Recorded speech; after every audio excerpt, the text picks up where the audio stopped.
2025년 7월 23일 금융스터디 시간, 이제 지난 시간에는 저희가 이제 그 열방정식과 확률미적분학 노트를 한번 같이 보고, 그 다음에 이제 그거 관련해서 여러 가지 좀 의문들이 많이 들었었는데요.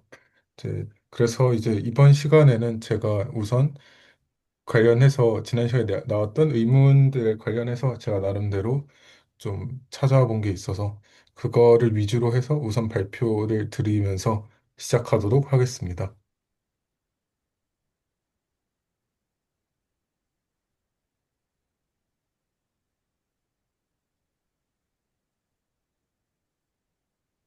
네, 파일은 디스코드에 올려놨습니다. 여기 있는 내용은 일단 기본적으로 마땅한 레퍼런스를 찾지 못해가지고 제가 제미나이한테 물어본 거를 바탕으로 작성을 했고요. 그다음에 하다 보니까 예전에 연희수에서 한 차례 포크플랭크 이퀘이션의 유도에 대해서 다룬 적이 있는데 그때 봤던 것들을 또 다시 보게 되고 다시 제 손으로 써보게 되어서 네, 어쨌든 네, 그런 내용입니다. 그래서 결국에 목표는 포커플랭크 이퀘이션의 구체적인 형태를 유도하는 것으로 우선 잡았었는데요. 이제 거기에 제가 생각하기에 좀 들어간 개념이 인페스티멀 제너레이터라는 개념이 들어가고 그 다음에 이 제너레이터를 기반으로 콜모그로프 백워드 이퀘이션이 나오게 됩니다.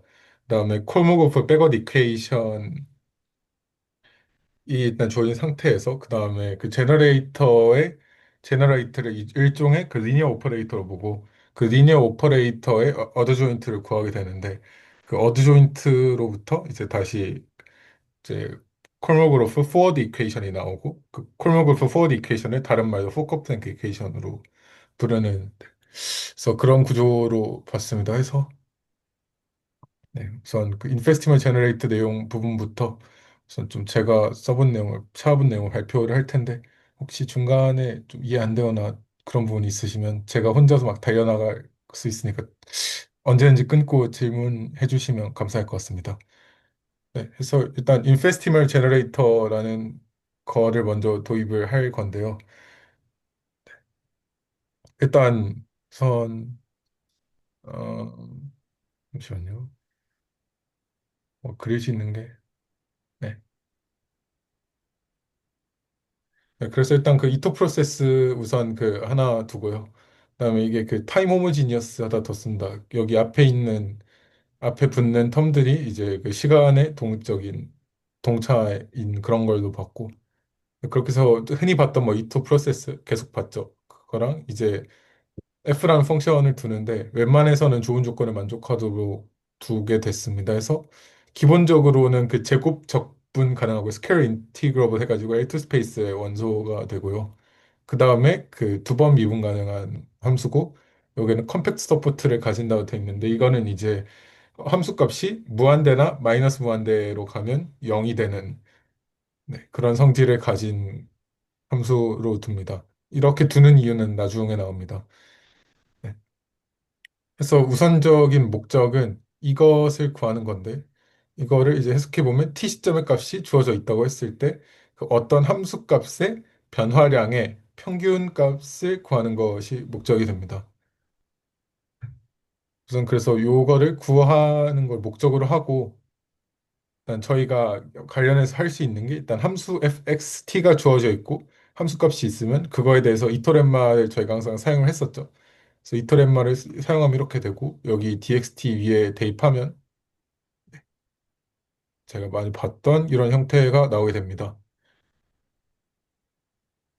근데 이제 dbt에서 dt 되고 dt보다 더 붙어 있으면 다 0으로 가는 네, 그렇게 해서 계산이 된 거고 네, 이제 그렇게 했을 때 이제 이 값을 구하자고 하면 우선 단순히 넣어 보는데 이제 dt항이랑 dbt항이랑 쪼개가지고 넣을 수가 있겠죠. 네. 그다음에 이렇게 쪼개서 넣었는데 이제 잘 생각해 보면 일단 dt 자체는 결정론적인 변화니까 변하고 이미 XT 관련해서 그 값이 주어졌으니까 이건 이제 기대값에서 그냥 나와줘. 왜냐하면 확률 변수가 아니게 되니까. 그 다음에 그 DBT의 경우에는 이제 기대값이 0이 되기 때문에 이거는 죽게 됩니다. 네, 그렇게 해서 이거를 이렇게 쓸 수가 있겠고 그 다음에 여기에서 이제 L이라는 인페스티멀 제너레이터를 이제 다음과 같이 정의하게 되면 여기 앞에 있는 DT 텀을 의미하는 거죠. 이게 그래서 어떻게 보면 이 기대값의 변화량 드리프트를 이제 제너레이터 인페스티멀 제너레이터라고 하는 것 같습니다. 그래서 그렇게 해서 그냥 노테이션을 정리를 하면 네, 좀 이렇게 깔끔하게 나오는 걸 볼 수가 있고요. 근데 DFT라는 게 이제 음, 네, FT 더하기 DT에서 네, 여기서 네, T 더하기 DT에서 XT를 뺀 그거에다 F를 씌운 게 어쨌든 DFXT라는 거니까 이제 그거를 바탕으로 이제 그 위에다가 대입하고 여기 DT 넘겨주고요. 그렇게 했을 때 이제 그 DT라는 게 결국에는 엄청 작은 변화니까 H가 0으로 갈 때 이렇게 된다. 그 다음에 저희가 XT를 그 타임 호모지니어스라고 뒀으니까 T 시점에서 H만큼 가는 거 그리고 T 시점이 주어져 있다. 그거랑 사실은 같은 게 그 다음에 여기 XT가 빠지고 그게 사실은 이제 0 시점에서 그냥 그리고 여기선 노테이션의 H를 T로 바꾼 겁니다. 네. 그렇게 했을 때 네, 요렇게도 쓸 수가 있겠죠. 만약에 그 어떤 시간 증분에 대해서 이렇게랑 이렇게 봤을 때 똑같다면. 그래서 약간 이거를 굳이 쓴 이유는 이 정의를 되게 많이 봤어요. 제가 네, 해서 인페스티멀 제너레이터의 정의 중에서 약간 요런 것도 되게 많이 쓰더라. 네, 특히 이제 뭐 여기에 요 표시를 안 쓰고 아예 그냥 여기 위에다가 X를 딱 써놓고 네, 뭐 그런 노테이션이 되게 많더라고요. 네, 그래서 약간 이런 식으로 해서 흔히 보는 인페스티멀 제너레이터의 정의를 찾을 수 있었고 그거의 실제 익스플리시트한 폼은 이런 식으로 나오는 것이었습니다. 그다음에 이제 그 FX 그다음에 이제 저희가 위에서 봤던 거를 이제 또 다르게 쓰면 이게 사실 여기 밑에 부분도 똑같이 유도를 하는 건데 살짝 뭔가 다른 것 같아가지고 그냥 함께 적었습니다. 저희가 아까 봤던 내용이죠. 다만 이제 그 여기 제너레이터 정의에 따라서 좀 더 간단하게 쓴 거고 근데 아시다시피 이제 그 모든 이제 스토캐스틱 디퍼런셜 이퀘이션 자체는 그 그거의 어떤 그 형태 자체는 그냥 노테이션에 불과하고 사실은 다 적분 방정식이지 않습니까? 그래서 인테그랄 폼으로 적게 되면 이렇게 적을 수 있는데 이제 이 부분은 이렇게 써지고 네. 이 부분은 네, 그냥 똑같이 앞에 적분기호만 붙이면 됩니다. 그다음에 여기에다가 기대값을 씌우면 이렇게 되는데 근데 이제 네, 근데 이제 여기에서 그 똑같이 기대값을 씌웠는데 이제 그 DBT 같은 경우에는 이제 여기 있는 값들이 네, 뭐 어댑티브하고 뭐 네, 스퀘어 인테그럴하고 뭐 어쨌든 좋은 조건을 만족해가지고 앞서랑 똑같이 이게 0으로 날아가니까 날아가니까 이것만 남게 되는데 이제 여기에서 그 후비니 정리 사용하면 결국엔 기대값이란 것도 적분이니까 여기 안에 있는 함수가 좋은 성질을 만족하니까 한다고 보고 네, 요게 바뀌어가지고 이렇게 써질 수가 있습니다. 그 다음에 이제 여기에서 그 DDT를 취하면 네. DDT를 취하면 당연히 여기서는 이거는 결국엔 상수항이니까 날아가고 이렇게 나오고요. 그다음 이거는 이제 미적분학의 기본 정리에 의해서 여기 그 적분이라는 미분은 없어지죠. 해서 약간 이런 식의 형태가 나오는데 네. 이제 이 형태를 저희는 뒤에서 계속 사용하게 됩니다. 여기까지 괜찮으신가요? 네. 괜찮다고 보고. 네, 그다음에 이제 이 위에 있는 걸 바탕으로 콜모그래프 백워드 이퀘이션을 유도를 하게 되는데 이제 백워드 이퀘이션이라는 거는 이게 사실 저도 아직 그 포워드가 뭐고 백워드가 뭔지 딱 명확하게 느낌은 잘 안 왔는데 일단 백워드라는 거는 기본적으로 시간이 미래에서 과거로 거슬러 가는 거고 그렇게 해가지고 가장 저희가 간단하게 볼 수 있는 예시는 네, 일단 여기에서 그 UTX라는 함수를 가져오게 되는데 UTX라는 함수는 GXT라는 함수의 X 시점에서의 아니 네, T 시점에서의 그 기대값이고 이때 T 시점에서 XT의 값은 X로 주어집니다. 그리고 이 GT라는 함수는 일종 그 만기시의 그 XT의 값에 의존되는 함수인데 이제 가장 쉬운 예시로는 그냥 그 콜옵션 페이오프 같은 거 생각하시면 됩니다. 네, XT 음, 마이너스 오케이. 그다음 플러스 네. GTX, GXT 같은 거 이렇게 생각하시면 되고 그럼 이건 이제 네. 그래서 그럼 이거 UTX를 어떻게 읽으면 되냐면 이제 그 T 시점에서 값이 X일 때 그 옵션 가치 만기 옵션 가치의 기대값으로 보시면 되겠습니다. 그다음에 근데 사실 여기 두 번째 내용은 제가 저번 시간에 얘기했던 거랑 되게 오버랩이 깊어요. 그래서 보시면 이 UTX라는 놈의 특징은 이제 그 FT 프라임 이제 여기서 그 XT의 값이 X로 주어져 있는 것과 시그마 필드 FT가 주어져 있다는 거를 일종의 동치 조건으로 본 게 왜냐하면 그 마르코프 성질을 가지고 있기 때문에 이제 가장 최신 값 하나 가지고 있는 거나 현재 값을 가지고 있는 거나 현재부터 과거까지 모든 데이터를 가지고 있는 거나 네, 동치라고 보았습니다. 그렇게 해서 이제 만약에 그 더 과거 일단 그 t 시점의 어떤 그 기대값을 뭐더 과거로 봤을 때 뭐 타워 프로퍼티가 여기 성립을 하니까 여기에서 여기로 넘어갈 수가 있죠. 네, 그래가지고 여기서 요점은 이제 그 XT는 이거 네 XT가 마르코프고 이거 하니까 UTX는 마틴게일이고 마틴게일이다. 왜냐하면 타워 프로퍼티 때문에 그리고 이것 때문에 드리프트가 0이 되어야 한다. 그렇게 되겠습니다.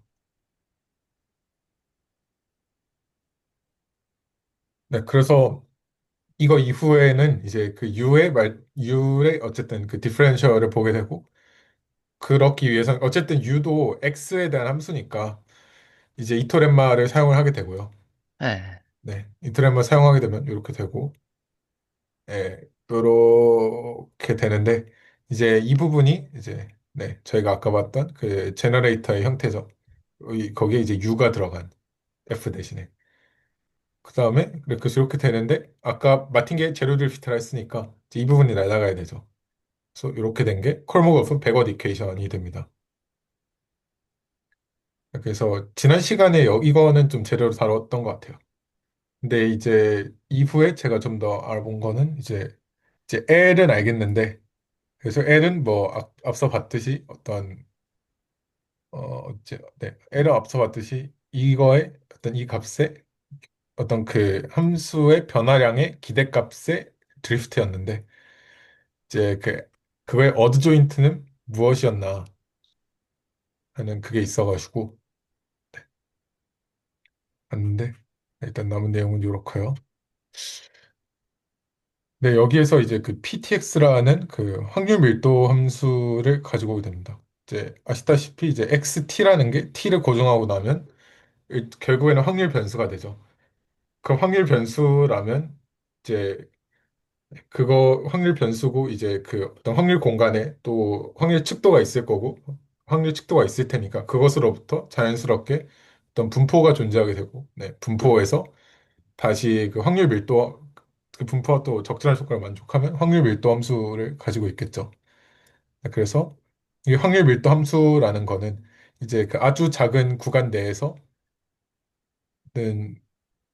이제 이렇게 된다는 건데 일종의 약간 뭐 정기 분포 같은 거 생각하시면 됩니다. 그래서 이제 여기에서 뭐 XT의 값이 여기랑 여기 사이에 있을 확률은 이제 결국 이거 직사각형으로 근사할 수가 있죠. 그래서 요 넓이가 쓰기 힘드네. 요 넓이가 dx고 네, 이거 높이가 ptx가 되는 네, 그런 구조입니다. 이건 이제 그 xt의 pdf가 되는 네, 그렇게 되고요. 이제 이렇기 때문에 이거의 특징은 이제 어떤 xt의 함수의 평균을 구할 때 이 pdf를 이용을 해서 구할 수가 있게 됩니다. 요거 약간 이제 수리통계학 내용이었고요. 그다음에 이제 저희가 앞서 여기서 그랬던 1번식이 있죠. 그래가지고 저희는 이제 요거를 두 가지 다른 방식으로 구하게 될 텐데, 이제 저희가 앞서 봤던 1번을 사용해서 하면, 그리고 이게 이제 1번이죠. 그 다음에 이것도 어떻게 보면 어떤 XT에 대한 함수의 기대값이니까 위에서 봤던 요거를 이용을 해서 그대로 이렇게 나타낼 수가 있겠습니다. 근데 이제 이거를 생각해 보면 그냥 앞서서 요거는 구하지 않았습니까? 여기 위에서. 그렇기 때문에 요거를 그냥 미분을 하면 될 것이다. 그래서 일단 여기 이거는 앞서 봤던 요거고요. 요거고, 네. 그다음에 이제 이걸 그냥 미분을 하면 되겠죠. 근데 이제 보시면 이거 다 fx에 대한 그 적분이고 fx에 대한 거니까 실제로 t가 들어있는 건 pt밖에 없으니까 바로 이제 그 ptx의 어떤 t에 대한 편미분으로 들어가게 됩니다. 그리고 당연하게도 이 두 개가 같아야겠죠. 그렇게 해서 이런 관계식이 되게 되는데 이게 이제 네, 이 관계식이 중요하게 됩니다. 네, 괜찮으시죠? 네, 그다음에 이제 보시면 여기서 그 내적 개념이 들어오게 되는데요. 저희가 그 연위수에서도 그 L2 스페이스를 다뤘고 특히 이제 여기서는 리얼 힐베르트 스페이스인데 이제 L2 스페이스를 생각을 해보겠습니다. 이제 L2 스페이스 네, 리얼 힐베르트 스페이스의 원소령은 일단 실함수여야 되는데 다 실함수 보고 있고 그 다음에 그 제곱 적분 가능해야 되는데, 그래서 제곱한 값이 적분이 가능해야 되는데, 다 가능하다고 보았습니다. 네, 그래가지고 fx 제가 아까 그 제곱 적분 가능하다 했었고, ptx도 다 제곱 적분 가능하니까, 이제 L2의 원소가 되고요. 그 다음에 이제 이 그 아까 봤던 제너레이터나 아니면 이거 t로 편미분하는 거나 다 리니어 오퍼레이터, 그 L2 아래서 네, 리니어 오퍼레이터가 됩니다. 이게 왜냐하면 이제 결국에는 어떤 그 제곱 적분 가능한 함수에다가 제너레이터를 씌우든 t로 편미분하든 다 제곱 적분 가능하겠죠. 네. 그래서 리니어 오퍼레이터가 되고 이때 이제 이 공간에서 L2 스페이스는 내적이 정의가 되는데 내적을 다음과 같이 정의를 합니다. 네. 아마 연희수에서 봤던 것 같고요. 이제 요 노테이션을 이용해서 2번을 좀 다시 적자면 요거랑 요거가 같다는 게 2번이었죠. 근데 이제 여기서 그 내적이 정의가 돼 있으니까 그 선형대에서 말하는 어드조인트 오퍼레이터라는 거를 또 정의를 할 수가 있습니다. 이제 어드조인트 오퍼레이터라는 거의 정의 자체가 만약 그뭐 tx, 내적 tx, y가 그 내적 x, t 스타 y와 같다. 이때 t 스타를 t의 뭐 어드조인트 오퍼레이터라고 한다. 이게 이제 어드조인트 오퍼레이터의 정의인데 따라서 이렇게 생긴 어드조인트 오퍼레이터를 이제 선형대수에 따라서 이렇게 정의를 할 수가 있게 되고 그래서 저희가 앞서 본 2번 관계식과 어드조인트 오퍼레이터의 정의를 봤을 때 이거 두 개가 같아야 하잖아요. 근데 저희가 F에 대해서 따로 두진 않았으니까 네. 이제 모든 F에 대해서 이게 성립한다는 뜻은 결국 요거랑 요거가 같다는 뜻이니까 네. 이런 관계식을 꺼낼 수가 있겠습니다. 그래서 사실은 이게 그 저희가 보려는 포커플랑크 이퀘이션인데 약간 이것만으로는 보면 좀 불충분한 게 저희 결국에는 L스타라는 게 약간 어드조인트 오퍼레이터라는 개념상 존재하는 거지 실제로 어떻게 생긴지는 모르는 거지 않습니까? 그래서 이제 남은 부분은 이제 L스타의 익스플리시트한 폼을 구하는 것을 목표로 합니다. 그리고 이 부분이 특히 이제 그 연희수에서 예전에 봤었던 거더라고요. 그래서 이제 계속 가자면 저희 목적은 네, 이거 그 내적 표시를 일단 다시 적분으로 바꿔가지고 저희 목적은 이거에서 이거로 가는 거죠. 네. L에서 L스타로. 그다음에 이제 이렇게 L스타로 가는 과정에서 이 L스타가 어떻게 생긴지 보일 테니까 그걸 보는 게 목적이었고요. 네, 우선 그래서 L스타를 그냥 아까 봤던 것처럼 풀어서 써보면 네, 이제 일단 뮤 있고 한 번 미분한 거 있고 그다음에 이제 두 번 미분한 거에 시그마 제곱 있고 그다음에 여기 P로 곱해져 있습니다. 그래서 이걸 1번, 2번이라 두고 계산을 진행을 했는데요. 이제 여기서 사용한 방법은 부분적분입니다. 그래서 이제 부분적분을 하는 목적은 결국에는 여기 F에 한번 미분이 돼 있으니까 요거를 풀고 이제 여기에 F에 두 번 미분이 돼 있는데 여기서는 F가 미분이 안 돼 있으니까 이제 그 역도함수를 구하는 거죠. 그래서 여기서는 부분 적분을 한 번 해가지고 한 번 하면 이게 없어지고 두 번 하면 이게 f의 어떤 x에 대한 미분이 없어질 테니까 그렇게 하는 거였고요. 그렇게 해서 네, 첫 번째 파트 우선 네, 부분 적분 하게 되면 이제 여기 부분이 일단 한번 돌아가죠. 그 다음에 이제 여긴 적분 안 취해주고 그 다음에 여기에 미분 한번 취해진 게 음수 붙고 네, 적분으로 취해지고 그렇게 되는데 이제 여기에서 보면 결국에는 이제 그 fx에다가 무한대랑 마이너스 무한대가 들어가는 거잖아요. 근데 이제 저희가 앞서 f에다가 컴팩트 서포트 조건을 걸었기 때문에 무한대로 가거나 마이너스 무한대로 가면 값이 0이 되게 됩니다. 네, 그래가지고 이 부분이 날라가가지고 뒤에 부분만 남고요. 네, 여기서는 마치 똑같은 과정인데 이제 우선 네, 여기에 우선 이제 이게 한번 미분이 취소가 되죠. 그래서 미분 한 번 한 거, 그다음에 여기 적분 안 붙고 네. 그 다음에 이제 두 번째 텀은 여기 마이너스 4 붙고 적분인데 이제 여기에다가 미분 한번 붙고 이거는 아까 봤던 대로 여기랑 똑같이 가고 그 다음에 이제 이거는 똑같은 논리로 없어지게 되고요. 그 다음에 이것도 역시 요거를 다시 이제 똑같은 걸 한 겁니다. 그래서 여기에 미분하면 없어지니까 fx 저희 구하던 거 나오고 이거 상수항이고 여기 마이너스 붙었으니까 부은 마이너스 플러스가 되고요. 그래서 이거 없어지고 그 다음에 이제 결국에 적분항에서는 다시 플러스가 되는데, 네, 여기에 x에 대한 미분 두 번 취해지고, 여기는 미분 없어지고. 이제 미분 없어지는 거는 정확하게 이 형태를 만들기 위해서죠. 네, 그렇게 해서 정리하면 이렇게가 됩니다. 이제 돌아와가지고, 저희가 원래 가지고 출발했던 곳은 여긴데, 이거는 이제 L 플러스 쓰면 이렇게 되겠죠. 이거는 아다시피 1번과 2번의 합이고요. 근데 여기서 그 1번과 2번의 합을 저희가 1번과 2번 곧 막 바꾸지 않았습니까? 해서 그거를 이제 그대로 대입을 해주게 되면 이렇게 되고 이제 여기에서 네, fx 뭐 뺄 수 있으니까 요거를 이제 L 스타로 둘 수가 있는 거죠. 이때 그 L 스타는 그럼 구체적으로는 이런 형태가 되게 됩니다.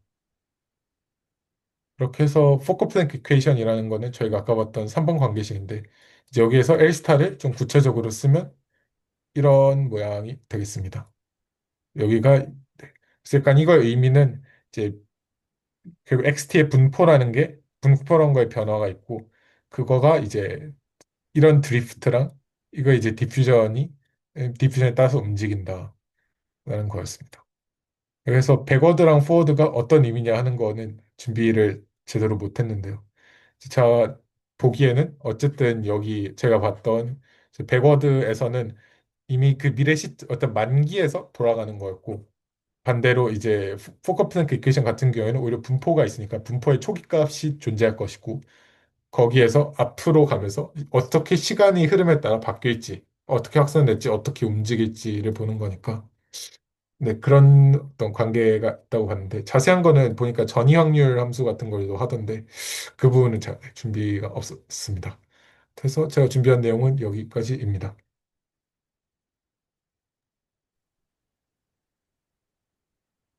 아, 정말 수고 많으셨습니다. 이제 제가 혹시 자료를 공유 드릴 수 있을까요? 아, 네네.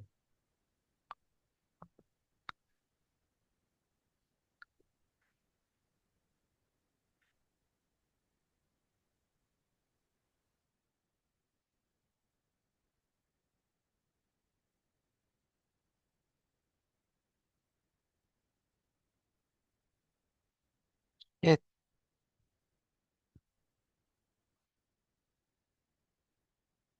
네. 아, 근데 이게 혹시 어떻게 그 PDF 파일인데 바로 필기는 안 되는 거죠? 이게 약간, 저 같은 경우에는 PC로 공유를 한 다음에 그 어도비 아크로빗 리더에서 이제 그뭐 그리기를 지원을 해서 그렇게 했는데 아, 그렇군요. 잠시만요. 그러면은 네. 조금, 근데 그 태블릿에서도 뭐 플렉스리나 좀 노트 필기 앱 같은 거 사용하시면 가능할 것 같습니다. 아, 노트 필기 앱이요? 어떻게 하지, 이걸?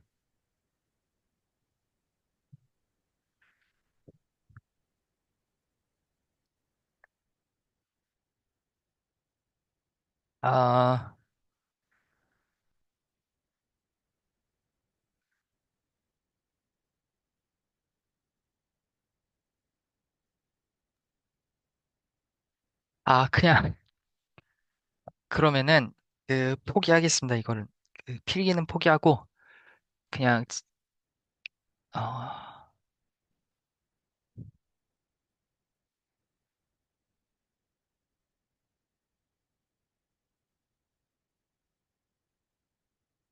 음.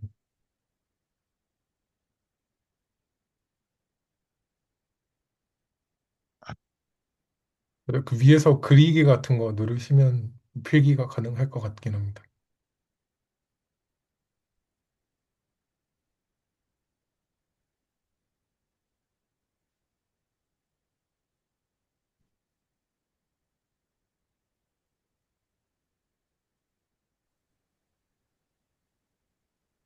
좀 크게 보여줄 수 있으신가요?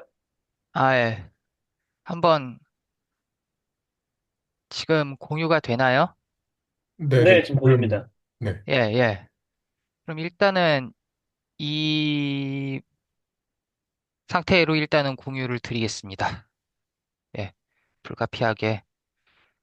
일단 이 첫 번째 슬라이드부터 보시면은 제가 오늘 공유하려고 했던 게 저희가 기존에 블랙슐즈 모형으로 그 콜옵션 가치나 아니면 유러피안 풋옵션 가치만 평가를 했고 블랙슐즈 자체는 굉장히 단순한 세팅에서 돌아가기 때문에 다양한 지분 증권에 있어서 사실상 뭐 쓸 일이 없지 않느냐, 뭐 프레임워크가 한정적이지 않느냐라고 할 수 있는데 사실은 블랙쇼ल्즈가 굉장히 다양한 지분증권의 가치 평가에 활용이 될 수 있습니다. 그 예시 중 하나로 제가 실무에서 했었던 사례를 단순화해서 좀 발표하기 편하게 PPT를 만들어서 가지고 와 봤습니다. 각 지분증권별 평가 기법으로 많이 쓰이는데 일단은 첫 번째 모티베이션 이거예요. 어떤 뭐 시중에서 잘 거래가 안 되는 기업의 보통주 가치를 알아야 될 때가 있습니다. 많은 경우에 가령 뭐 특히 미국의 그 나스닥 같은 데 상장하려면 그 상장하기 전에 기업들이 이제 그 자기 그 직원들한테 워런트라든가 주잖아요. 스톡 옵션들. 근데 그때 행사가를 너무 저가로 발행을 하면은 상장에 걸림돌이 됩니다. 그거를 사실상 탈세 일종으로 생각을 해가지고 그래서 뭐 409의 이밸류에이션이니 뭐니 얘기가 나오는 게 다 이것 때문이에요. 그런데 과연 그러면 보통주로 전환할 수 있는 그 옵션의 행사가가 사실은 보통주 가치와 그렇게 달라지지 않아야 되는 걸 권장을 하는 상황에서 그러면은 보통주 개별주의 가치는 어떻게 구할까라는 문제에 봉착을 해요. 일반적으로 저희가 뭐 DCF를 하든 아니면 다른 그 상장 기업의 뭐 재무 비율 같은 거 가지고 와서 이 회사의 가치는 대략 어느 정도예요라고 총량을 평가를 하겠죠.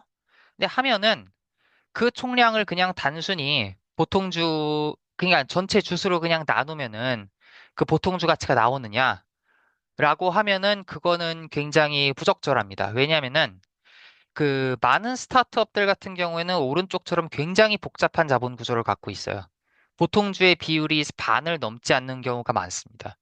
상환전환 우선주 있죠? 전환 우선주도 있고요. 스톡 옵션도 있고, 워런트도 주고, 가끔은 CB 형태로도, 그러니까 전환사채 형태로도 부채인데, 그 주식 가격이 오르면은 언제든 전환돼서 희석 가능해서 지분에 편입될 잠재적인 지분 증권들까지 있어요.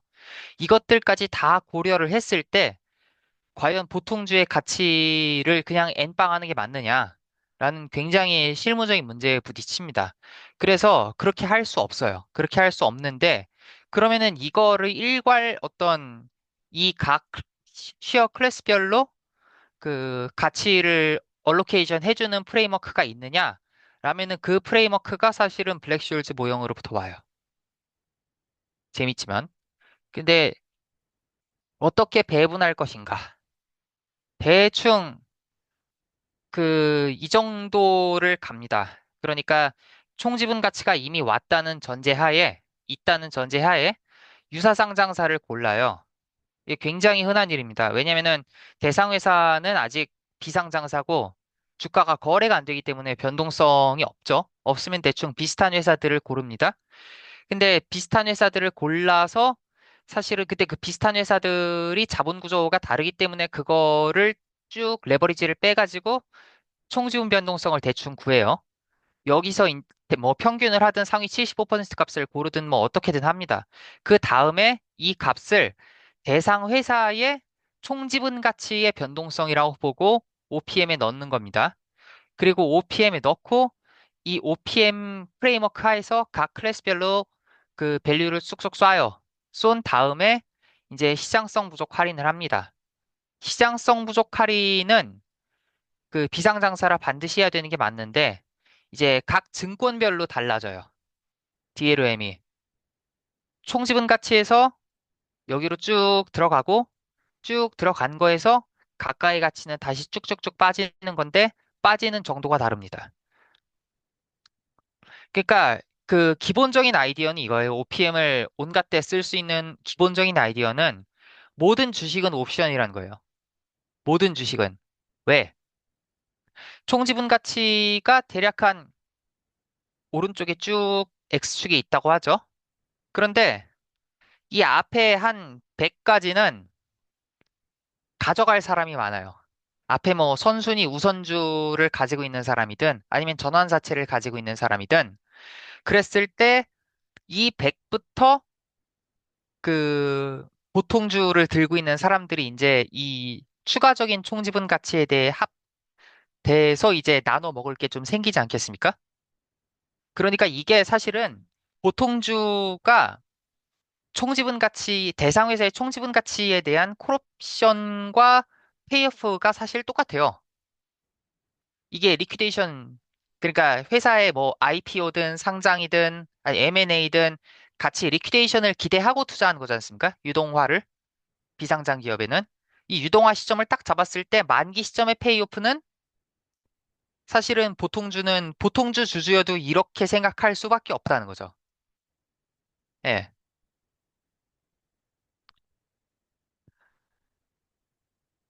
그랬을 때 어떻게 OPM을 적용을 할 거냐? 총지분 가치가 여기서 딱 변할 때 그 보통주 주주는 이렇게 올라가죠. 여기가 사실은 그 일종의 브릭 포인트 아니겠습니까? 그러니까 이 브릭 포인트가 사실은 각 지분 증권별로 달라지겠죠. 선순위 가지고 계신 분은 한 50쯤에서 브릭 포인트가 생길 거고, 보통주처럼 후순위이신 분들은 이 한 100쯤에서 브릭 포인트가 생기겠죠. 그러니까 가치 분배 규칙이 바뀌는 지점을 일단 그 각 증권별로 가져야 돼요. 그리고 각 분기점을 행사가로 하는 콜옵션 가치를 산정하고, 이거는 대충 어떤 의미인지 지금 알려드리긴 어렵고, 한번 보시면 됩니다. 이 프레임워크대로 쭉 갈게요. 일단은. 그러니까 가령 예시를 들어보죠. 그러니까 이론적 시작점 여기가 브릭 포인트가 제로일 때, 기업 가치는 제로죠. 근데 모든 청산 우선주의 청산 우선권을 만약에 만족을 하는 점이 K 역이라고 할게요. 대략 한 100억 정도. 그리고 콜옵션 행사, 그 보통주에 대한 콜옵션이 있다고 하겠습니다. 보통주에 대한 콜옵션 행사가가 대략 한 2,000원 정도 된다 그러면은 이 2,000원을 행사해서 보통주로 바꾼 다음에 추가적으로 내가 보통주를 바꿔서 2,000원보다 더 먹을 수 있을 것이다 라고 상정되는 시점이 이제 총지분 가치에다가 이 콜옵션 행사가는 다 더해야 되지 않겠습니까? 그래서 여기서 더해요 다.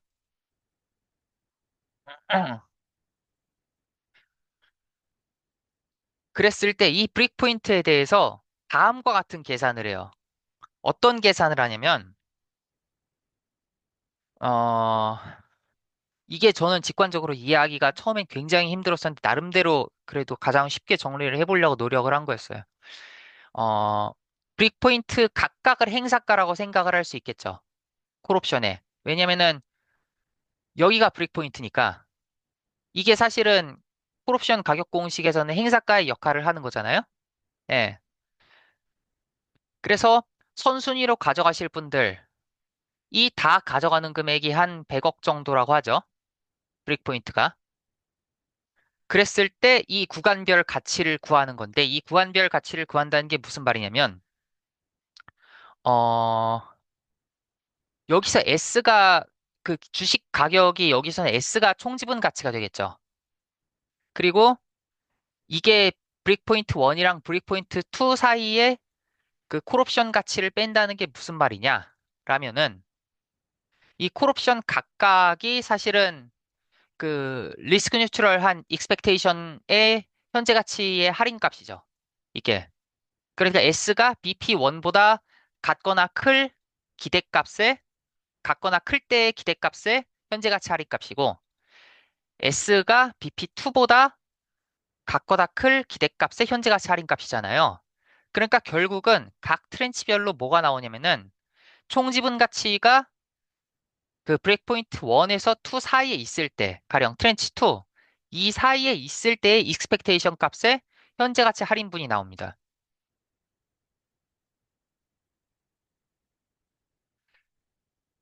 이걸 그렇게 다 나눌 수가 있어요. 이렇게 빼면은. 근데 여기 이렇게 없어지고, 이렇게 없어지고, K가 무한되면 0이고, K가 0이면은 총지분 가치니까 사실은 합계에는 기존에 주어졌던 그 이 회사의 토탈 에쿼티는 얼마야? 라는 게 나와요. 나오는데 이게 배분되는 방식이 이제 각 구간별 기대 가치로 배분이 되는 거죠. 이 블랙슈얼즈 방정식으로 콜옵션을 구해서 빼면. 이걸 생각하는 게 사실은 이 복잡한 지분 구조를 이렇게 나누면 되겠구나라고 많이들 쓰는 방법 중 하나가 됐습니다. 지금은.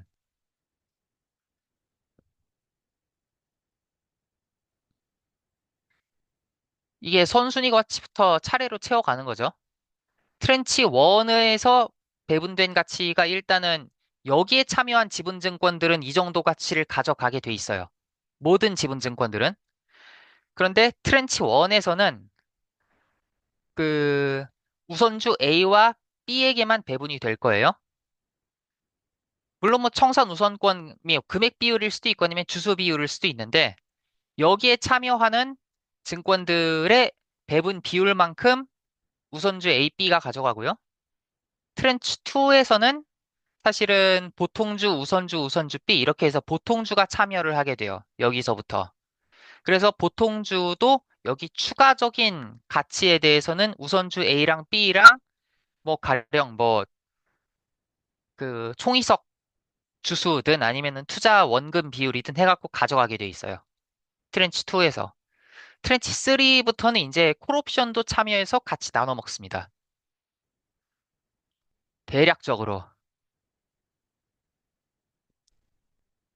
그래서 결국 어떻게 되냐? 트렌치 1에서 나온 질문이 가치가 이 있는데요. 정도인데, 예, 예, 예. 그 콜옵션이 왜 가장 마지막에 먹는 게 되는 거죠? 이 콜옵션은 이제 그 보통주보다 후순위자, 그 보통주에 대한 콜옵션이에요. 이 콜옵션은. 아, 네. 그러니까 보통주 주주는 사실은 행사가 0인 콜옵션과 똑같잖아요. 네네. 페이오프가.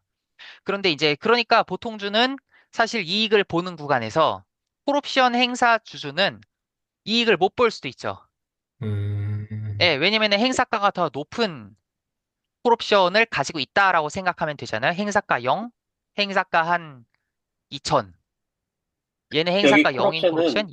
예. CB에 달려있는 콜옵션 그걸 말하는 건가요? 아니요. CB 워런트? 달려있는 콜옵션은 아니고 이거는 주식 전환권을 말하는 거예요. CB 콜옵션은 보통은 뭐 잘 아시겠지만 이제 별도 평가를 합니다. 그러니까 마치 컴파운드 콜처럼 CB 부속이 아니라 약간 CB 자체에 대한 복합금융상품처럼 평가를 하라고 요즘 얘기가 많이 나와갖고 그리고 이런 OPM 프레임워크에서 전환사채가 끼일 수도 있고 안 끼일 수도 있어요. 전환사채는 여기서 끼는 경우에는 에쿼티로 보겠다는 얘기고 안 끼는 경우는 부채로 정리를 해서 미리 빼놨다는 얘기인데, 이게 사실은 국내 회계 로직상은 부채죠. 부채인데, 이제 OPM 평가를 할 때 전환사채가 종종 들어갈 때가 있어요. 왜냐면은 전환사채 음, 공정가치 평가를 할 때, 이 OPM 프레임워크 안에서 다른 우선주 가치들이랑 같이 평가를 하면은 사실은 좋을 때가 있어가지고, 그래서 전환사채 콜옵션을 상정하고 한 얘기는 아닙니다, 이건. 네네네. 네. 그래서 결국 트렌치 1, 2, 3가 있죠. 1에서 우선주 A랑 B 이렇게 나눠 먹죠. 트렌치 1에서 창출되는 기대 가치. 그리고 트렌치 2일 때 총지분 가치의 기대 가치를 우선주 A, B, 보통주 이렇게 나눠 먹죠. 그리고 트렌치 3에서는 이제 콜옵션까지 참여해서 한 이 정도 비율로 나눠 먹어요. 그리고 이 전체 가치는 이제 가로합을 하는 겁니다. 이 왼쪽에서 각 트렌치별로 우선주는 얼마나 먹을 것이라고 위험 중립 기대값을 갖느냐를 쭉 합산해요. 각 증권별로. 다 증권별로 합산하면은 이 총 에쿼티 밸류를 그대로 보존하는 거를 볼 수가 있어요. 그리고 이거를 각 주식 수별로 나누면 이제 이 프레임워크 하에서의 주당 가치가 나옵니다. 다양한 사실은 조건을 가지고 있는 그 굉장히 다양한 주식들을 한 번에 그냥 다 배분을 쭉쭉쭉쭉쭉쭉 해주는 거죠. 왜냐면은 이거를 다 개별로 평가하기가 굉장히 힘들고 사실은 어떤 상장 이전에 중소기업 같은 경우는 뭐 이 기업 가치가 얼마다라고 통으로 보통 나오잖아요. 이 기업 가치의 시가총액은 대충 어느 정도 될 것 같아. 그런 판단은 잘 되는데 각 주식별 가치는 어느 정도일까를 되게 정교하게 보기는 많이 어렵죠. 많이 어렵기 때문에 총지분 가치 평가를 하고 그에 대해서 이렇게 주당 가치로 쭉쭉 뿌려주는 거를 좋아하는 경우가 좀 있는 것 같습니다. 예. SEC에 파일링한 서류들을 봐도 이렇게 해갖고 평가를 한 경우가 되게 많아요. 상장하고 싶다고.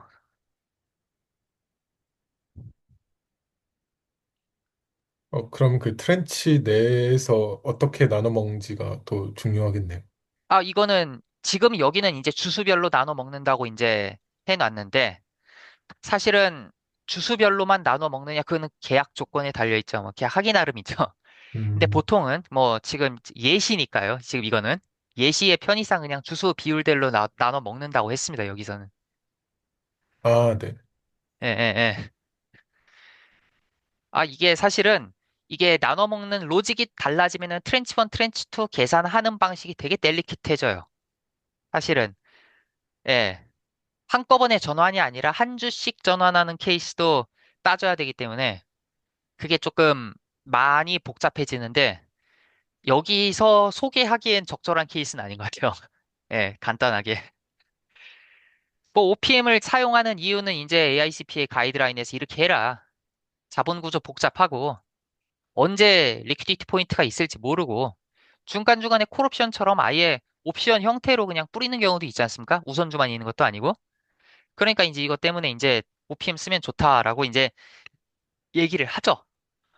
물론 OPM 말고도 다른 방법론들이 있는데 AICPA 가이드라인에서 추천한 다른 방법론들은 어느 정도 미래가 보이는 기업에 대해서 써요. 언제 IPO 일정이 거의 잡혀 있는 경우. 거의 이날 아니면 이날이야 라고 그냥 시나리오 분석하듯이 각 시나리오별로 확률 배분을 할 수 있을 정도로 확신을 갖고 있으면은 다른 방법을 씁니다. 근데 보통 한 만기 3년 넘어 그러면은 나 IPO 할게요 했을 때 이게 뭐 계획은 있지. 근데 계획은 있는데 그대로 믿을 수 있느냐라는 문제가 있기 때문에 OPM을 쓰죠. 그때는. 이게 만기의 그 총지분 가치의 확률 분포를 넓게 보잖아요. OPM 같은 경우는. 그런데 이제 다른 방법론 같은 경우는 그 IPO 들어갈 진입 가격, 진입 시총, 시나리오 별로 써갖고 그거를 그냥 평균냅니다. 그래서 안 돼요. 아예 그냥 확률 분포를 주는 건 OPM 정도라.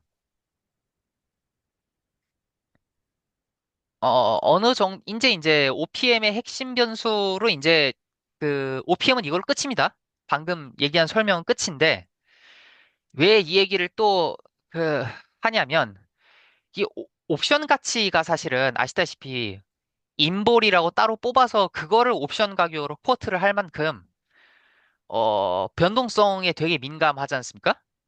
그러니까 대상 기업의 변동성이라는 게 되게 사실은 예측하기 되게 어려워요. 예측하기 어려운데 사실은 예측 불가능하죠. 뭐 어떻게 맞추겠습니까? 어떻게 맞추겠는데 그래도 AICPA 가이드라인이든 뭐든 뭐 최선을 다하라 뭐 그런 얘기를 하니까 최선을 다하는 방법을 지금부터 얘기를 해볼게요. 그러니까 이제 그 상장 기업 같은 경우는 보통은 부채가 많죠. 그러니까 차입금을 많이 갖고 있죠. 한마디로 말하면은. 그런데 그 비상장 기업한테는 어 그런 식으로는 돈 잘 안 빌려줍니다. 뭐 마켓 아시는 분은 아시겠지만 국내 회사채 시장도 거의 한 거래되는 거나 발행하는 거나 A등급 이상 대기업이나 발행을 하지. 저기 B등급 이하는 사실상 BBB 제로 이하부터는 거의 그 발행이 가끔 있을진 모르겠는데 거래는 안 된다고 보셔야 되고 사실상 그 차입을 잘 못해요. 차입을 잘 못하니까 뭐 전환사채 형태가 됐든 아니 뭐가 됐든 RCPS가 됐든 뭐가 됐든 간에 투자 비슷한 형태로 받죠. 많이 먹을 수 있는. 그래서 어떤 문제가 있냐면 그 부채 자체가 가지는 레버리지 이펙트가 녹아 있어요. 상장 기업의 변동성에는. 그리고 그 이펙트가 굉장히 커요. 여러 연구들에서 밝혀진 게 차입금이 클수록 회사 변동성이 엄청 커집니다. 그거는 재무 레버리지와 주식 변동성 간의 관계는 여러 번 실증이 됐어요. 그래서 이거를 좀 덜어내고 싶은 거죠. 대상 기업의 변동성을 추측을 할 때. 그래서 사업 변동성만을 우리는 보고 싶다. 비즈니스 리스크만을 보고 싶다라는 게 이제 이 변동성 조정의 모티베이션이에요. 그랬을 때 어떻게 대상 회사의 보통주 변동성에서 유사상장사의 대상 회사의 유사상장사의 보통주 변동성에서 그 부채 효과를 덜어낼 것이냐. 그게 사실 하나의 그 중요한 문제로 사실 얘기를 해요. 그래서 그러면 그 레버리지를 요점은 그 경쟁사의 시장 변동성보다 더 낮을 거다라고 예상을 하고 평가를 하는 건가요? 낮을 거다라기보다는 사실은 이렇게 변동성 레버리지, 그러니까 레버리지를 덜어내고서 나온 에쿼티 순수 엔터프라이즈 리스크를 반영하는 변동성에서도 사실은 이 대상 회사가 많이 위험하다 싶으면 그 레인지 안에서 상위권 값을 선택할 수도 있어요. 더 낮냐, 음, 높냐의 문제라기보다는 애초에 이 대상 회사의 변동성이 대충 어느 정도일까라는 그 스펙트럼을 만들어야 되지 않습니까? 레인지를. 그 레인지를 만드는 거를 좀 더 레버리지 리스크 없이,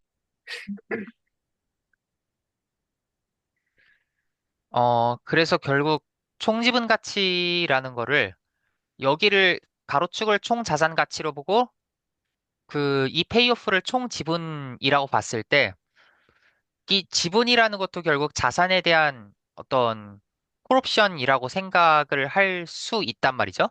총 지분 전체에 대한 권한을 들고 있다면.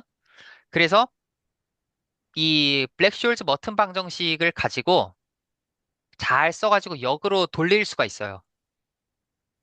그 총 지분 가치의 변동성을 총 자산 가치의 변동성으로 돌리는 방법이 있습니다. 블랙쇼ल्즈 방정식을 연립 방정식으로 잘 풀면 돼요.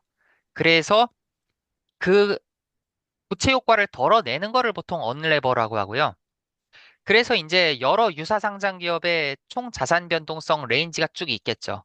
물론 에버리지를 쓸 수도 있고 아니면 뭐 상위 값을 쓸 수도 있고 왜냐면은 대상 기업의 비즈니스 리스크라는 게 유사상장 기업보다 더 높을 수도 있잖아요. 사업 다각화가 안 돼 있다든가 뭐 꾸준한 캐시플로우가 안 생긴다든가 하는 이유 때문에 뭐 에버리지를 쓸 수도 있고 뭐를 쓸 수도 있어요. 그리고 그 다음에 그 대상 기업에 대해서 추정한 총 자산 변동성을 가지고 리레버라고 다시 에쿼티 변동성으로 돌리는데 아까 말씀드렸던 블랙쇼ल्즈 방정식을 이 변동성에 대해서 풀면 됩니다. 근데 이제 문제는 아니 문제는 아니죠. 보통 일반적으로 그 기업들 그의 경우는 이제 이거를 할 필요가 없죠. 왜냐면은 총 자산이고 총 지분이랑 거의 일치하니까 따로 차입금이 없으니까요. 그래서 보통 이거 두 가지 단계를 거쳐서 OPM에 넣을 변동성을 조절을 합니다. 근데 이걸로 끝이 아니에요. 아까 말씀드렸다시피 각 지분별로 그 가치를 삼각해야 되는 요소가 있습니다. 그러니까 청산 우선순위도 다르고, 뭐, 사실은 아까 말씀드렸듯이 콜옵션 같은 경우는 그 보통주보다 뒤에 있고 막 그렇지 않습니까? 이익을 보려면 후반에 있는 그 증권일수록 아무래도 어 총지분 가치가 흔들릴 때의 어떤 레버리지 효과가 엄청 커질 수밖에 없죠. 그러니까 그걸 반영하기 위해서 일단 엑시트 기간까지는 들고 있어야 된다는 그 리스크. 엑시트 기간 동까지는 그 이걸 못 팔잖아요. 바로 못 파니까 그 기간까지 가치가 하락할 리스크를 반영을 해서 각 증권별로 할인율을 다르게 잡아서 사실은 할인을 합니다. 예. 그랬을 때 아까 말씀드렸듯이 어떻게 많이들 평가하냐면 풋옵션 모형을 많이 써요.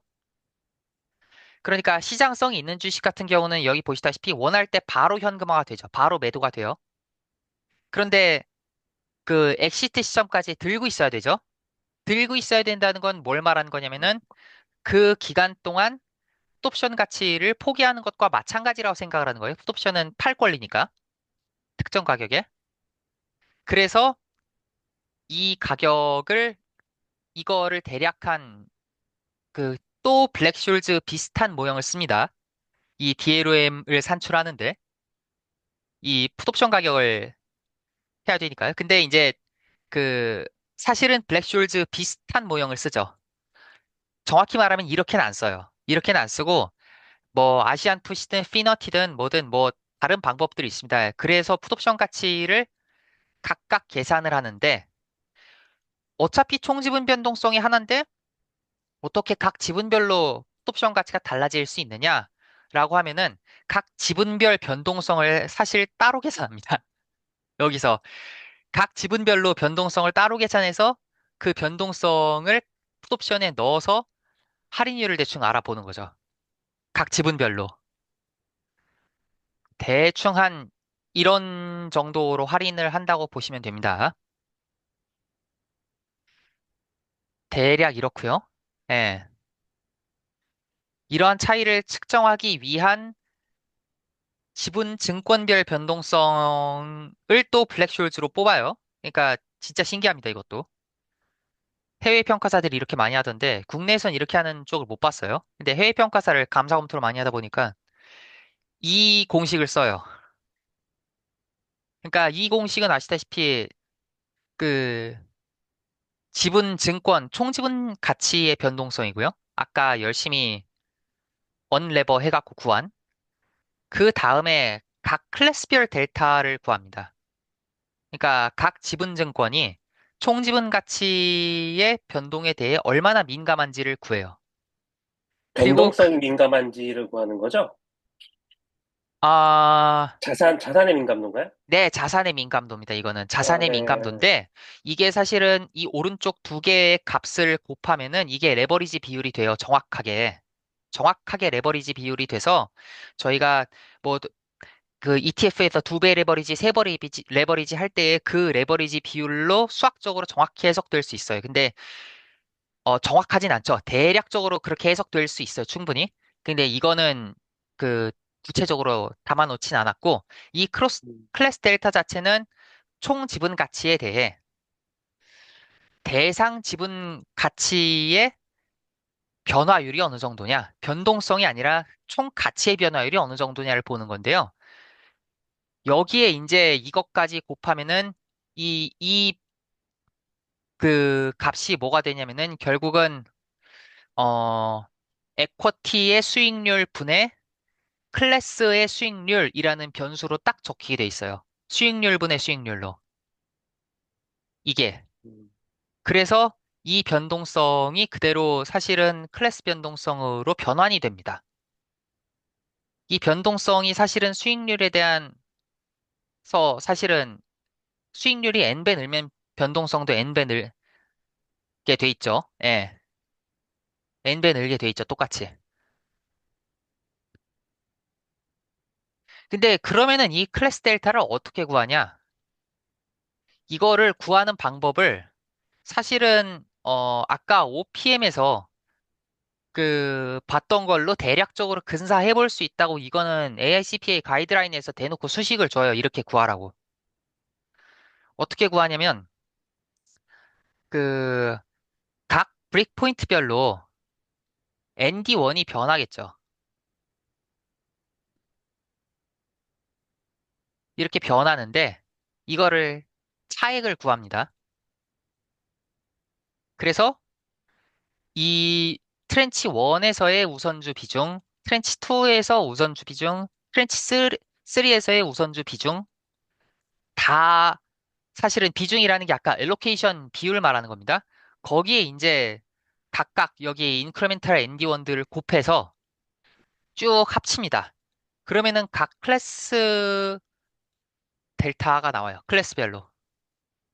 이게 정말 신기한 일이지만 그렇게 해서 결국은 위에 있는 옵션 가치로 아, 가기 위해서 이제 이 수식을 갖다가 때려 박으면은 오른쪽에 이 변동성이 나오고요. 이 변동성에 따라서 사실은 풋옵션 가치를 구하면은 각 지분별로 몇 퍼센트를 할인해야 되는가. 할인율이 쭉 나와요.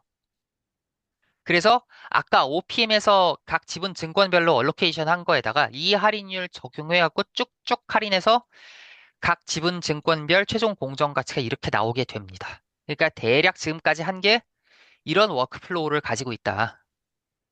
예. OPM을 하고 종류별 변동성을 계산해서 DLOM 모형으로 최종 공정 가치를 구한다. 라고 보시면 될 것 같습니다. 지금까지 발표 들어주셔서 감사합니다. 혹시 질문 있으시면 받겠습니다. 질문은 아니고요. 이제 그냥 자 알고 있었던 거는 이제 숄즈랑 머튼이랑 뭐 그 사람들이 그 노벨상 받을 때 그거 관련해서 무슨 인포메이션 같은 게 홈페이지에 올라와서 그걸 한번 봤었는데 그때 이제 머튼의 업적 중에 한 개가 주식을 역시 이제 일종의 옵션으로 해석을 해가지고 하는 프레임워크를 제시를 했다고 하고 이제 그 프레임워크는 뭐 비상장 주식 특히 약간 상장 주식보다는 비상장 주식이나 좀 가치 평가가 어려운 걸 사용한다 정도로만 저는 원래 알고 있었는데 이제 실제로 어떻게 하는지 또 이렇게 알게 될 수 있는 기회가 되게 좀 소중했던 것 같고요. 그래서 되게 신기했습니다. 실제로 이렇게 하는구나 하는. 국내에선 거의 아무도 이렇게 안 하고요. 사실은. 근데 해외 평가사가 해외 상장을 노리는 그 국내 벤처를 상대로 밸류에이션을 한다면은 사실은 그 방금과 같은 방법들을 많이 쓰죠. 왜냐면은 뭐 미국 ALCP의 가이드라인에서도 얘기를 하고 SEC 파일링한 거를 봐도 대충 OPM 많이들 쓰고 하니까. 네. 근데 국내 같은 경우는 저렇게 OPM을 잘 쓰지 않는 것 같고요. 첫 번째로. 두 번째로는 변동성 조정에 저렇게 구체적으로 신경을 안 씁니다. 잘. 음, 그냥 유사기업들 변동성 쭉 구해갖고 역사적 평균 내고 끝이에요. 근데 어차피 미래 변동성 상장도 안 된 기업의 변동성을 예상한다는 게 말이 안 된다. 라는 건 어느 정도 공감은 합니다만, 뭐 주식도 거래가 안 되는데 옵션 거래가 될 리가 없고 그래서 인벌도 없죠, 당연히. 없으니까 이제 미래의 변동성을 예측할 게 정말 없긴 하지만, 그래도 약간 거기에 대해서 좀 열심히 하려는 경향은 있는 것 같아요. 근데 저렇게 하면 실제로 더 잘 맞냐? 그건 잘 모르겠어요, 저도. 왜냐면은 퍼포먼스 메저를 할 법한 어떤 실제 시장 가격이 그때그때 찍히지 않으니까. 근데 저렇게 하는 관례가 있는 건 맞는 것 같습니다. 이게 일반적으로 제조업체들 대상으로 하는 방법이죠. 뭐 금융업체들 같은 경우에는 레버리지도 굉장히 높잖아요. 그쵸? 예. 그러니까 거기에 적용되는 방법은 아닌 거죠. 사실은 업종별로 달라질 수밖에 없죠. 말씀대로. 근데 제가 봤던 케이스는 금융업은 아니었습니다. 어쨌든. 음, 예, 예, 예. 그리고 저걸 조정하는데 어떤 명시적으로 회계 가이드라인이 있진 않아요. 업종별로 이 업종에선 이렇게 하고 저 업종에선 저렇게 하라라고 하지 않고 저런 방법론의 선택도 사실은 어떤 평가자의 재량이죠. 근데 저 방법론 자체는 일단은 명시적으로 쓸 수 있다고 규정을 해 놓은 거라서 음, 뭐 그렇게 판단을 써야 된다고 판단을 했다면 쓰는 거죠. 예.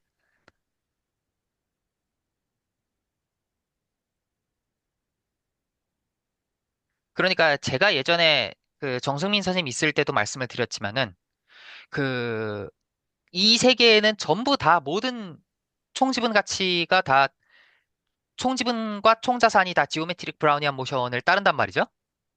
쇼이 없어요. 그 어떤 그 불확정성도 없고 쇼도 없고 정해진 매우 단순한 확률 과정만 따름에도 불구하고 지분 증권이 후순위로 밀리면은 앞에서는 10% 깔 거 뒤에서는 30% 까이는 게 이 세계에서조차도 당연한 거죠. 당연히 받아야 하는 리스크의 대가죠. 예, 그게 굉장히 저는 인상 깊었어요. 어떤 뭐 세상의 주식이 저렇게 지오메트릭 브라우니안 모션처럼 그 싹싹하게 움직여주지 않잖아요. 점프도 많고 변동성 자체도 변동 많이 하고. 근데 이제 저렇게 예측 가능한 세계에서도 이제 그 지분증권 후순위로 밀리면은 가치가 쭉쭉 떨어질 수밖에 없다라는 거. 그 프레임워크를 준다는 게 저한테는 굉장히 좀 인상적이었습니다. 저의 음, 감상은. 예.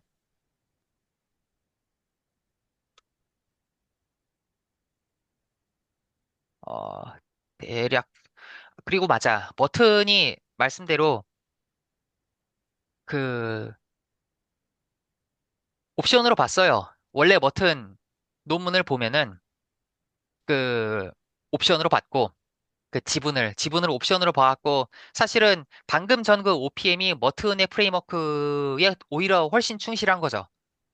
일반 콜옵션 가치 평가 수식보다도 기업 총체적인 지분에 대한 가치 평가를 위해서 사실은 머튼이 옵션 프라이싱 포뮬라를 내놨으니까. 다만 좀 그런 건 있죠. 헷갈리는 게. 약간 아까 보셨다시피 콜옵션이라는 게 만기가 명확하게 딱 정해져 있잖아요. 그러니까 그 그러니까 콜옵션 그 총 지분이 언제 우리는 리퀴데이션을 할 거야라는 만기는 있는데 가령 저기 아까 말씀드렸던 그 보통주에 대한 콜옵션은 어 뭐 만기가 더 짧을 수도 있고 길 수도 있죠. 사실은. 그런데 어떤 특정 리퀴데이션 포인트를 딱 모든 지분 증권들이 다 맞춘다고 가정을 하고 사실은 하는 거죠. 아까 총지분 변동성에서 총자산 변동성으로 바꿀 때도 거기서 행사가로 부채를 쓰는데 그 부채도 만기가 사실은 리퀴데이션 포인트라고 보고 사실은 변환을 한 거죠. 그러니까 부채도 만기가 얼마나 다양합니까, 사실은. 이게. 그래서 단일 만기로 설정하는 것 자체가 가지는 어떤 강한 한계가 있어요. 있는데, 결과적으로 조금, 어찌어찌 어프록시메이션이 가능하다는 로직이 있기는 합니다. 국내에서는 아무도 안 쓰지만은 만기를 여러 개로 설정을 해놓고 그 여러 개 만기를 그 각각 OPM으로 평가를 해서 그거를 가중 평균한다든가 뭐 하이브리드 방식이죠. 이런 방식을 해외는 쓰는데 국내는 아무 데도 못 봤습니다. 그러면은 아까 같은 어떤 만기 불일치의 문제를 약간은 좀 완화할 여지가 있어요. 예. 음, 근데 이제 국내는 어떤 특정 괜찮은 만기를 하나 딱 잡아가지고 그냥 그걸로 가자라고 하죠. 그랬을 때 과연 얼마나 큰 가치 차이가 나는지는 별도의 연구가 없는 것 같아요. 근데 그럭저럭 만약에 그래도 쓸 법한 이유는 뭐냐? 말씀대로 대상회사가 비상장사라 그 초장기 부채 이런 게 있을 수가 없어요. 10년씩 돈 안 빌려줘요. 보통은. 예. 그런 스타트업 회사 상대로. 순수 채권으로는. 그리고 두 번째로는 옵션이 있다 하더라도 어지간해서는 상장 직전에 거래소에서 그냥 다 전환하세요라고 얘기를 하는 경우가 많습니다. RCPS 같은 것들. 그래서 상장 시점이 사실은 전환 시점이 돼요. 실무적으로. 많은 경우에. RCPS 만기 한 10년이어도 한 3년 뒤에 상장한다 하면 상장 직전에 거래소에서 많은 경우에 그냥 다 보통주로 미리 전환하세요.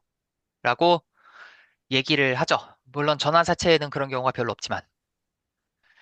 그래서 그럭저럭 상장 포인트를 잡으면 상장 포인트를 리퀴데이션 포인트로 잡으면은 그때 다 어쨌든 청산되는 것 같아. 라고 보는 게 그렇게 큰 가정 위반은 아니라는 어떤 그럭저럭한 합리화는 되는 거죠. 이게 사실은 OPM의 가장 큰 약점이기는 해요. 엑시트 타임을 딱 고정해서 찍는다는 거. 그래서 이거 가지고 사실은 국내에서 이게 부담스러워서 안 쓰는 경우가 많긴 합니다.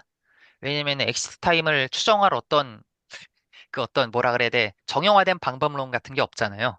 없으니까. 그러니까 이제 사실은 그래도 뭐 그럭저럭 뭐 불확실한 거 토성이지만 이 정도면은 괜찮은 것 같아라는 모종의 합의가 있는 걸로 보입니다. 미국에선. 어쨌든 오늘 OPM을 이야기를 했고 최근에 제가 이쪽 관련 검토를 많이 하다 보고 해외 평가사들 보고서도 많이 검토를 하고 적정성 보고서를 쓰다 보니까 이제 알게 된 사실들인데 유출한 건 하나도 없고요. 아마 이제 예제로 아 이렇게 하는구나 라는 방법론 정도는 공유할 수 있을 것 같아서 예, 오늘 발표를 했습니다. 그럼 감사합니다. 이 예, 방법이 요즘 스타트업들 보면은 스타트업 상황이 좀 많이 안 좋잖아요. 자본 잠식인 스타트업들도 많고. 예, 그럼 예. 자본 잠식인 케이스에서는 적용할 수 없는 방법인 거죠. 그렇죠. 예. 아, 사실은 자본 잠식인 경우에 적용할 수 없느냐라고 한다면은 보통 그렇다고 생각을 하는데 제 생각은 그런데 근데 이제 외부에서 만약에 평가기관에서 가령 뭐 어떤 평가기관에서 이 회사의 토탈 에쿼티 밸류는 양수야라고 양수를 딱 찍어 줄 수는 있잖아요. 자본 잠식이어도 현재 미래의 캐시플로우가 엄청 튈 것 같아 라는 어떤 뇌피셜을 열심히 굴려왔고 DCF로 음, 따지면 저기 저 터미널 피리어드에서 갑자기 막 캐시플로우가 떡상하고 막 그렇게 만들어 버릴 수 있잖아요. 그러면은 그렇게 해서 토탈 에쿼티가 어쨌든 양수가 나오면은 배분은 가능하겠죠. 그러니까 OPM 쓸 수 있죠. 음, 방금 있는 가치는 말 그대로 토탈 에쿼티가 양수면 어쨌든 성립하는 거지 않습니까? 토탈 에쿼티 밸류가 총 자본 그 회계상 총 자본이라기보다는 이 회사의 총 지분 가치라고 어쨌든 공정 가치라고 생각한 그 가치거든요. 여기서 말하는 거는. 예. 네, 네, 네, 예상치니까. 네. 그래서 사실은 자본 잠식이면은 그 가치가 있다고 보는 게 맞느냐. 미래의 DCF로 막 5년, 10년씩 땡겨가지고 막 터미널 밸류 가지고 거기서 양수되는 게 과연 믿을 만한 가치가 맞느냐. 뭐 그렇게 따지면서 할 말은 없죠. 할 말은 없는데 그게 맞다면이라는 전제 하에서 이제 굴러가는. 예, 네네네. 예,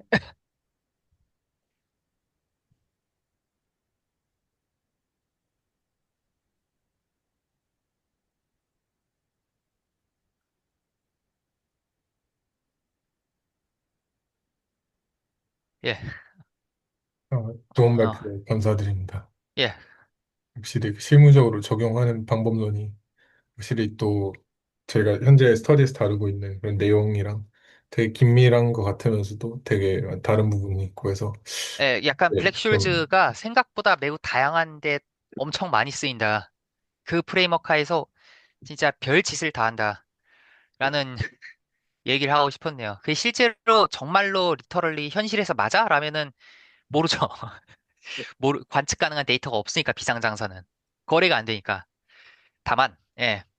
그런, 이게 되게 와이드스프레드한 컨벤션이라고는 보여요. 국내 말고 해외에선. 예.